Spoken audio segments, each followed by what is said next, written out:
আগে কেটে ফেল দিত, কিন্তু রসুন লাগানি পরে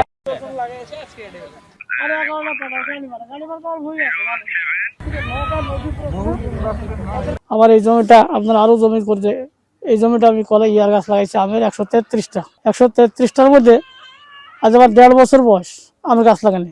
আমি গাছটা প্রায় প্রচুর যত্ন করে মানুষ করেছি। কালকে হঠাৎ আপনার আমি ইয়ার গাছ লাগাইছি, রসুন লাগাইছি, এরা রাত্রে এসে প্রায় আমার 117টা গাছ কেটে ফেলেছে। হ্যাঁ, দুর্ভোক্তরা, এবং তাদের সাথে আমার কোনো কথাও নাই, রাগালেগো নাই, কিছু নাই। প্রায় আমার 3 লাখ টাকা মতো ক্ষতিগ্রস্ত, 3 লাখ টাকা মতো ক্ষতি করেছে। বাবা থানায় সকালে যা অভিযোগ করেছি কে কেটছে, এই কারণে তারা থানার একটা বিচার দিছি। হ্যাঁ, তারা পুলিশ এসছে যে আমি সুষ্ঠু একটা ফাইসালা চাই, আর সুষ্ঠু বিচার চাই। সকালে আমরা এসে শুনে দেখছি কি হলো, আমার একটা লাতিজা বলছে কি গাছ কেটেছে। আমরা এসেছি বাবাকে, মা বাটা বাকি এসে দেখছি গাছ কাটা। আমরা তো বাড়ি থেকে বলছি কেটে এসে বলছি কি হলো গাছের পুর কি না শত্রুর উপর না করবে, করলে মানুষের সাথ করতে হবে। গাছ কি করলো, ও দেখলে তো অবুলা গাছটা তৈরি করেছে কত কি কালি পরশুদিন 10-12টা চাষ দিয়েছে জমি। আমরা বাড়ির কাছে দেখি তো এই কামটা করে যাই করুক শত্রুর উপর নাই করেছে। ভালো জিনিস, 1 বছর থেকে এই সেনাটা খাটুন। হ্যাঁ, এটার বিচার হবে, দেশে হোক, থানাত হয়, বিচার হবে।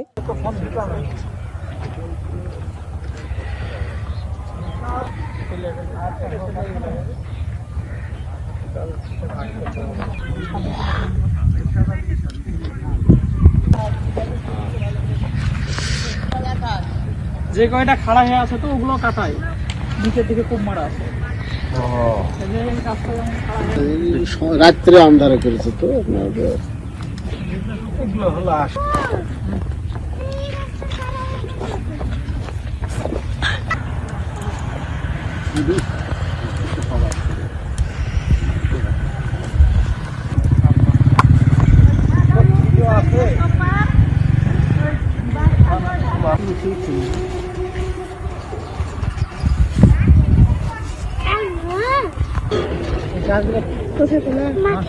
রাশেদ আছে তিল্লাছি খালি গাছ।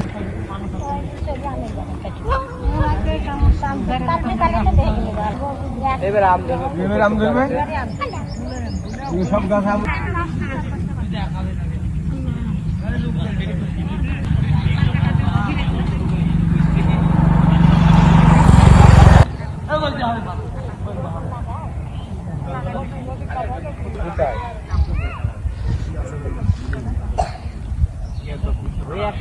একটা